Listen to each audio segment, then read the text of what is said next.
Hello everyone and welcome back to EduEnglish Studio. In today's lesson we will explore some of the biggest differences between Arabic and English grammar, why learners make common errors and how these appear in the UAE TESOL Specialization Exam. Our focus will be on grammar, pronunciation and culture, areas where many overseas teachers, especially those not familiar with Arabic, find challenges. Now let's start with something very basic. Writing direction. Arabic is written from right in a connected cursive script, as you can see in the example. The word kitab is written from right to left, which means book. English, of course, is written left to right using the Latin alphabet. Because of this fundamental difference, beginners often confuse letters. A very common one is B and D reversal. This is something examiner may test under Arabic transfer error. Another major difference is word order.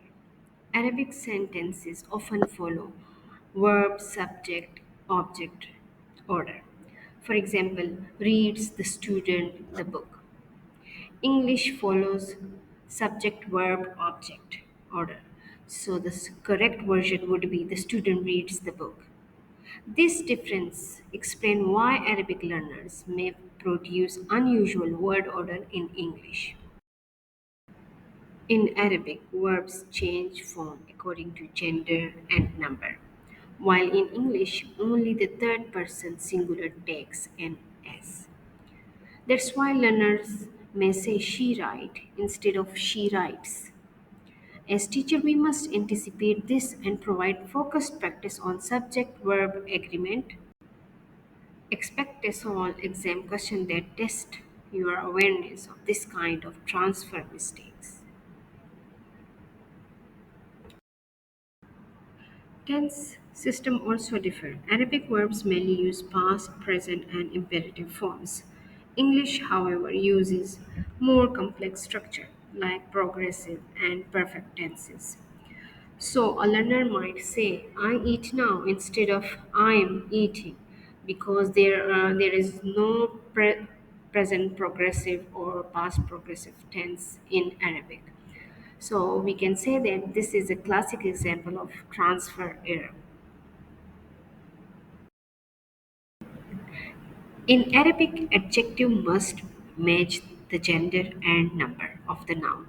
For example, talib mujtahid for a diligent male student and taliba mujtahida for a diligent female student.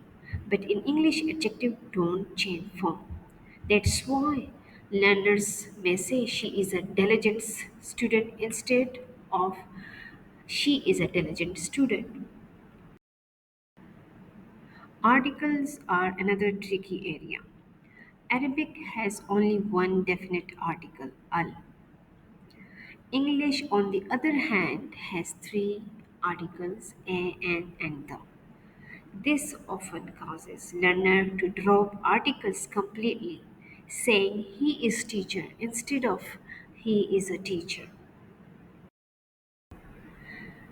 In Arabic, the subject pronoun is often dropped because it is understood from the verb.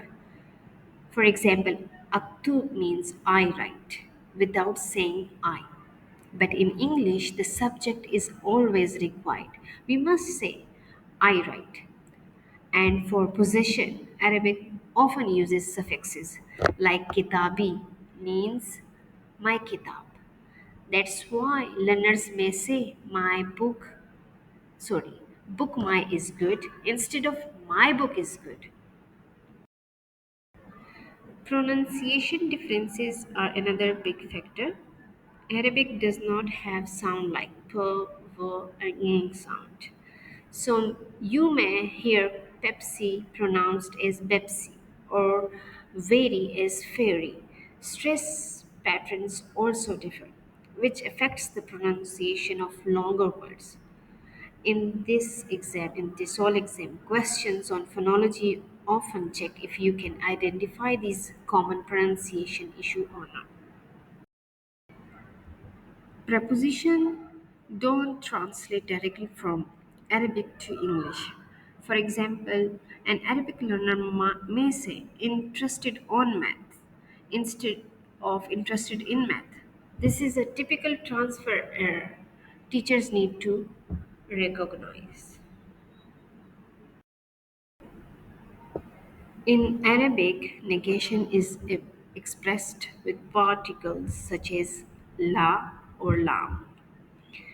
English, however, uses auxiliary verbs like do, does, or don't. So, student may say, I know go instead of I don't go.